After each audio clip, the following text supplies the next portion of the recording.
नमस्कार,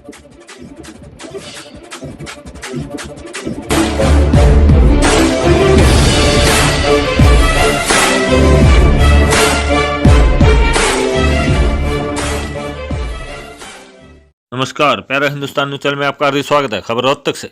भारत बंद का रोहतक में दिख रहा मिला जुला असर, किंतु रोहतक शहर में नहीं दिखा भारत बंद का कोई असर। शहर खुला, हाईवे जाम, मुख्य बाजारों में अधिकतर दुकानें खुली रही।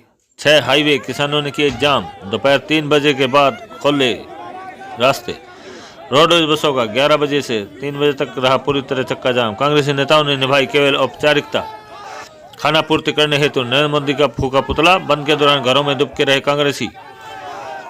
बिजली कर्मियों ने 1 घंटे तक किया प्रदर्शन, सप्लाई नहीं बिगड़ी। भारत बंद के समर्थन में रोहतक शहर में सिट्टू जनवादी महिला समिति ने शहर में किया जोरदार एकजुटता पर मार्च। किसान आंदोलन के समर्थन में भारत बंद का असर जिले में मिलजुला नजर आया। शहर में बंद का असर नहीं था, बाजार खुले रहे। रोहतक के सभी मुख्य बाजार, सभी शिक्षण संस्थान, अस्पताल, सरकारी कार्यालय हर रोज की तरह खुले थे। शहर के मुख्य बाजार किला रोड, एशिया की सबसे बड़ी कपड़ा मार्केट, सौदा मार्केट के दुकानदार ने अपनी दुकानें खोली। कुछ कांग्रेसी समर्थक व्यापारी संगठनों ने आधे शटर डाउन कर और काली पट्टी बांध कर रोष जताया। रोडवेज बसों का 11 बजे से 3:30 बजे तक पूरी तरह चक्का जाम रहा। सेक्टर के बाजार बंद रहे तो शहर के मुख्य बाजारों में अधिकतर दुकानें खुली रही। हाईवे पर बाजार बंद का व्यापक असर देखने को मिला। 6 हाईवे सुबह 11 बजे से दोपहर 3 बजे तक जाम रहे। यहाँ के एम्बुलेंस और बारात की गाड़ियों को निकलने दिया गया। कई बसें जाम में फंसी नजर आई। किसानों के समर्थन में कस्बों में बाजार भी पूरी तरह बंद रहे। शहर में जाट भवन के सामने जाम लगाया गया। कांग्रेस पार्टी ने हालांकि बंद का समर्थन करने का ऐलान किया था, लेकिन इस भारत बंद के दौरान रोहतक में सभी पार्टी पदाधिकारी, नेता, कार्यकर्ता सड़कों से नदारद थे। यूँ तो रोहतक में पूर्व सीएम भूपेंद्र हुड्डा, सांसद दीपेंद्र, पूर्व सांसद शांतिलाल बतरवा, कांग्रेस विधायक बीबी बत्रा सहित अनेक दिग्गज नेता रहते हैं, लेकिन सभी अपने घरों में दुबके रहे। हाँ, मैच औपचारिकता निभाने की खातिर कांग्रेस भवन में विधायक बीबी बत्रा बैठक को संबोधित करते जरूर नजर आया। अम्बेडकर चौक पर खाना पूर्ति करने हेतु पीएम मोदी का पुतला ही फूका। कांग्रेसी नेताओं की निष्क्रियता का परिणाम था कि भारत बंद के समय रोहतक शहर में सभी बाजार खुले थे और सड़कों पर वाहनों का आवागमन निर्विरोध जारी रहा। खेती और खाद्य सुरक्षा विरोधी 3 काले कृषि कानूनों एवं बिजली संशोधन बिल 2020 के खिलाफ किसान संगठनों के संयुक्त आह्वान भारत बंद के समर्थन में रोहतक शहर में जन संगठन शहर में जोरदार एकजुटता मार्च निकाला। मार्च निकालने से पहले मजदूर संगठन, सिट्टू व अन्य जन संगठनों के कार्यकर्ता रेलवे स्टेशन प्रांगण में इकट्ठा हुए और शहर के मुख्य बाजार से एकजुटता मार्च भी निकाला। विरोध कार्रवाई की अध्यक्षता जनवादी महिला समिति के जिला प्रधान राजकुमारी, सिट्टू नेता संजीव सिंह और रामकिशन नौनंद ने संयुक्त रूप से की। प्रदर्शन के बाद अम्बेडकर चौक पर सभा भी की गई। सुबह 11:30 बजे पिलानी लोहारू भिवानी जाने वाली रोडवेज बसें डोब के पास पेट्रोल पंप पर रास्ते में फंसने के चलते कई यात्री तो बसों के कंडक्टर से अपने किराए की राशि वापस मांगते नजर आए। रोडवेज पर भी भारत बंद के आह्वान का व्यापक असर देखने को मिला। पूरे दिन में आधे अधूरे रूट पर केवल 58 बसें चली। लंबे रूट पर बसें नहीं भेजी गई। शहर में अम्बेडकर चौक पर कम्युनिस्ट पार्टी के पदाधिकारियों ने प्रदर्शन किया और दोपहर 1 बजे कांग्रेसियों ने पीएम नरेंद्र मोदी का पुतला फूका। सुबह 6 बजे सब्जी मंडी में आम दिनों की तरह खुली नजर आई। रोहतक फल व सब्जी मंडी आरती एसोसिएशन ने सांकेतिक बंद करके किसान आंदोलन में अपना समर्थन दिया। रोहतक सब्जी मंडी में किसानों व व्यापारियों की फल व सब्जी आसपास के दूर दराज के क्षेत्रों में भी आती है। कुछ ट्रक तो रोहतक मंडी में 3 से 4 दिनों में पहुंचते हैं। साथ ही आसपास की छोटी मंडियों जैसे साबला, कलाना और मैम में रोहतक सब्जी मंडी से ही फल और सब्जी की सप्लाई होती है। इसलिए व्यापारियों का नुकसान ना हो और हरी सब्जी को खराब होने से बचाने के लिए जो सब्जी या फल पहले से ही मंडी में उपलब्ध था उसे बेचा गया और बची हुई हरी सब्जी धरने पर बैठे किसानों के लिए भेजी गई।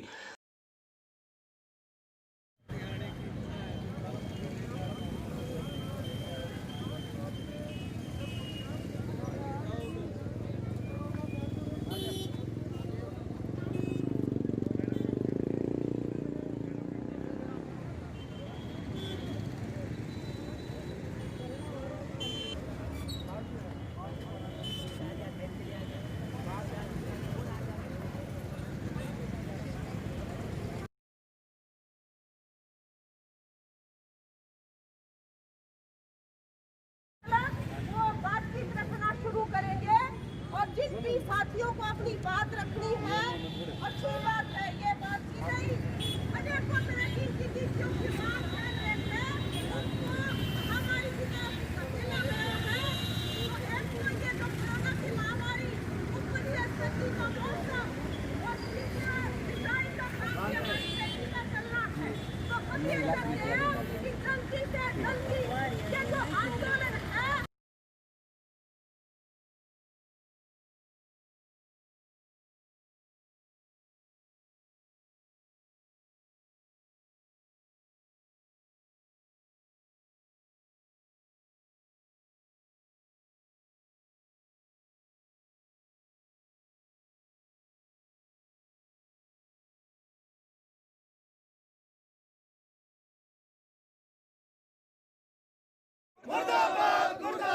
किसानों के काले कानून वापिस लो, वापिस लो, वापिस लो। निजी कार्ड बंद चलेगा, नहीं चलेगा, नहीं चलेगा। सरकारी बैंक में बेचना बंद करो, बंद करो, बंद करो। हरियाणा सरकार मुर्दाबाद, मुर्दाबाद, मुर्दाबाद। केंद्र सरकार हो बर्बाद, हो बर्बाद, हो बर्बाद। पार्टी तेरी कमर खुदेगी, आज नहीं तो कल खुदेगी। किसान विरोधी सरकार। अम्बेडकर चौक से बड़ा कोई चौक और नहीं है कि जहां पर प्रदर्शन हम कर सकते हैं।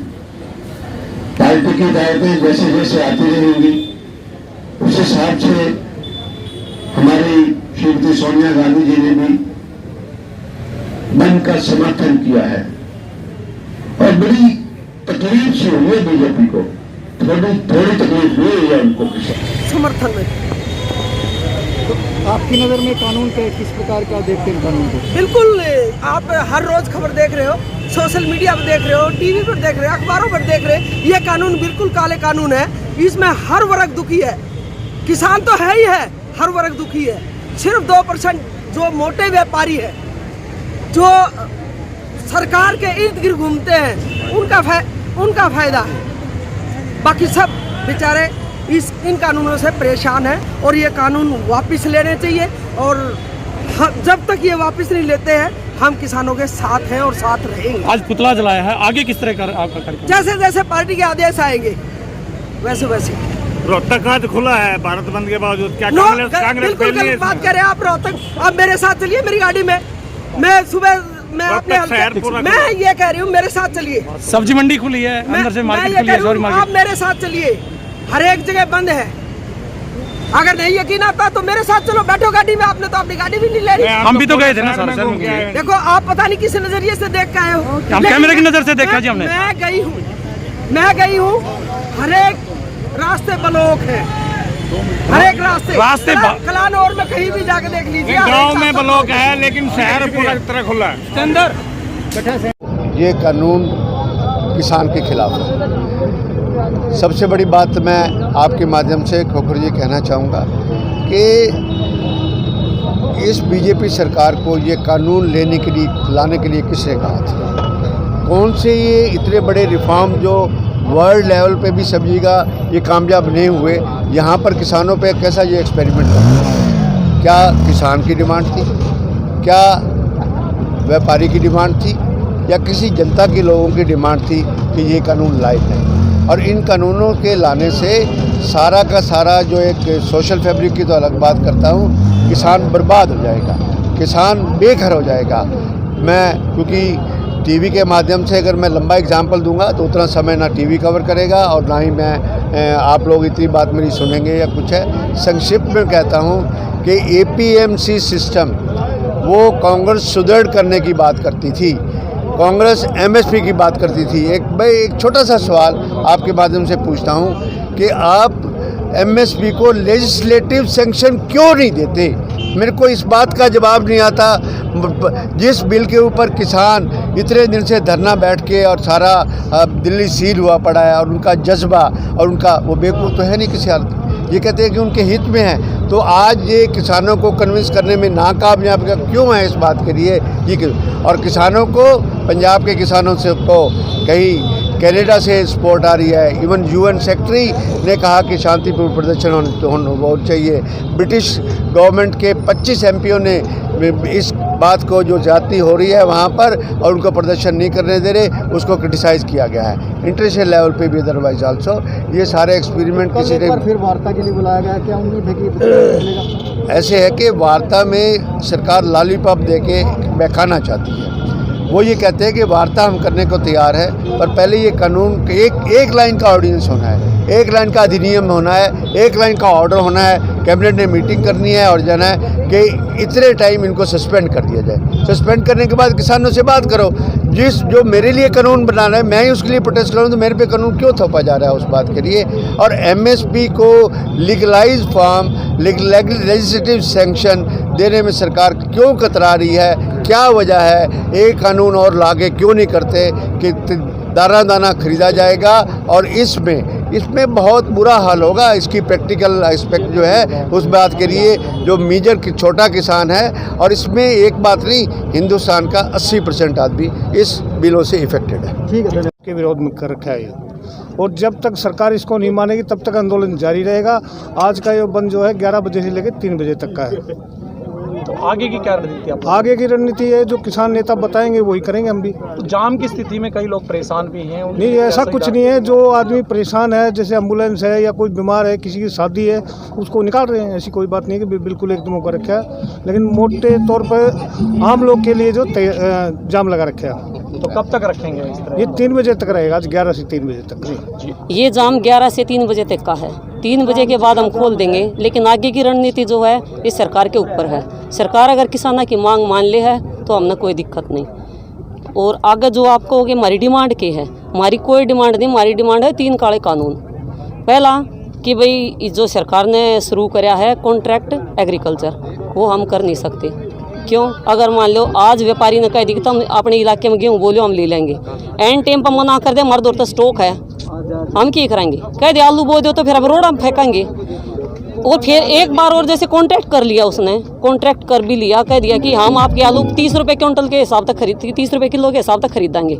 लेकिन एंड टाइम पे या टमाटर है, कोई भी सब्जी है, उसने कह दी एंड टाइम पर कह दिया हम तो 10 रुपये किलो खरीदेंगे, तो आप फिर हम क्या करेंगे? तो आज पूर्ण रूप से जाम रहेगा? आप पूरी सुनो, तो जाम तो आज 3 बजे तक रहेगा, लेकिन उसके बाद हम क्या करेंगे? या तो सरकार ने ये लिख कर देना चाहिए कि भाई जिस मतलब रेट पर आपने कॉन्ट्रैक्ट कराया उसी रेट पर खरीदोगे, अगर उससे नीचे खरीदे तो लाइसेंस कैंसिल होगा, 10 साल की सजा होगी। दूसरी बात जो भंडारण का ही है, पहले भंडारण सरकार ने हटा रखा था। भंडारण करते क्या हो है, सब्जी या कोई भी चीज़ों महंगी हो जाए। अब इसने दे दी छूट कि युद्ध और आपदा के समय कोई भी भंडारण नहीं कर सकता, बाकी 12 महीने रख सका है। लेकिन ये बताओ युद्ध आपदा के रोज आम है। बिल्कुल, ये सरकार के साथ तो कई बार बातचीत भी हुई है इन सब चीजों पर, लेकिन अभी तक जो है आपकी डिमांड्स नहीं मानी गई। तो आगे क्या रणनीति आप लोगों की रहेगी? क्योंकि ये डिमांड तो सारी रणनीति हमारी नहीं, रणनीति तो सरकार बना रही है। अगर वो हमारी इस मीटिंग में मांग मान लेती तो सब अपने घर होते हैं। इतनी बड़ी बड़ी उम्र के जो पड़े नहीं मानती है, क्योंकि बार बार सरकार से बातचीत हुई, हम उठाए कौन? ये तो दिल्ली में कम है, फिर हम सारे चले जाएंगे। सारे बेरोजगार खड़े, ये खेती वे खोसन लाग रहे हैं, तो इन्हें मतलब बालकान की ओर पढ़ाएंगे। 1947 में देखा होगा हमने गेहूं का रेट, सोने का गेहूं का एक रेट हुआ करता तोड़े के क्विंटल के हिसाब से। ईब के है एक तोड़े में आप कई क्विंटल गेहूं खरीद सको हो। इस हिसाब से हमारा 7-8 हज़ार रुपये क्विंटल गेहूं होना चाहिए था, अगर महंगाई के हिसाब से देखा था। महंगाई के हिसाब से सबका महंगाई बत्ता बढ़ा है, किसान की फसल का रेट उस हिसाब से बढ़ा देते, तो हमने कित बाजना पड़ता। ठीक है।